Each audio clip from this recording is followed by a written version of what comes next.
Birzgales pagasta leknie meži savos biezokņos ir paslēpuši daudz dažādu leģendu. Šeit gaiss ir tik svaigs, ka tā vien gribas uzcelt Muižu upes krastā, uzrakstīt spēcīgu eposu, atlaisties zem dižozolu un vienkārši vērties debesīs. 1567. gadā šajā vietā tagadējā Birzgales ciema centrā no tīra ozolkoka tika uzcelta Daļa baznīca. Gadsimtu laikā to nomainīja vēl divas baznīcas. Diemžēl padomju vara šai vēsturiskajai celtnei pielika treknu, neglītu punktu. 1965. gadā toreizēji partijas sekretārei šī māja ļoti nepatika. Baznīca. Jā. Un tad viņai nācās piejūgt 5 traktorus vienu otram galā, lai dabūtu to baznīcu lejā. Tornis bija tajā te pusītē. Vecās bildēs ļoti labi redzams ir. Jā, skaists baznīcas kalns ar skaistu baznīcu.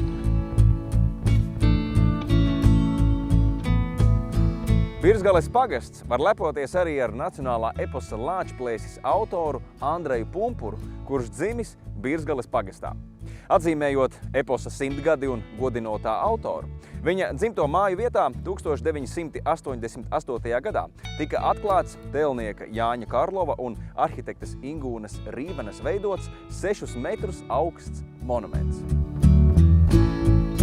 Uz upītes krasta stāv mājiņa prasta, no steķētiem baļķiem ar vitētiem kaļķiem. Tā par savām mājām, kas reiz tepat netālu atradās, rakstīja dižais dzejnieks. Savukārt pašā Daugavas upes krastā ainaviskā vietā slejas iespaidīgās Lindes Muižas parks. Tās īpašnieki jau kopš 16. gadsimta bija Fon Plettenbergu dzimta. Pēdējais dzimtas pārstāvis Georgs Fon Plettenbergs uzbūvēja gan Muižas kungu māju un vairākas saimniecības ēkas, gan dekoratīvo Muižas vārtu torni, kas saglabājies arī līdz mūsdienām. Tomēr Lindes Muižas parka veidošana, jādomā, notika galvenokārt jau pēc Georga Fon Plettenberga nāves.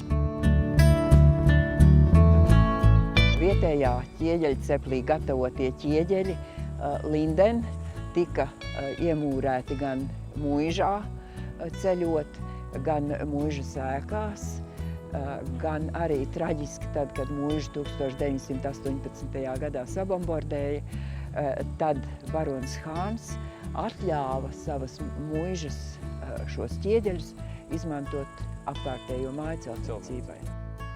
Senatnes notikumi, kas paslēpti Birzgales mežos un Likteņu upes krastā, tā vien gaida cilvēkus, kas brauks izpētīt, izbaudīt un arī sajust. Laipni gaidīti Birzgales pagastā!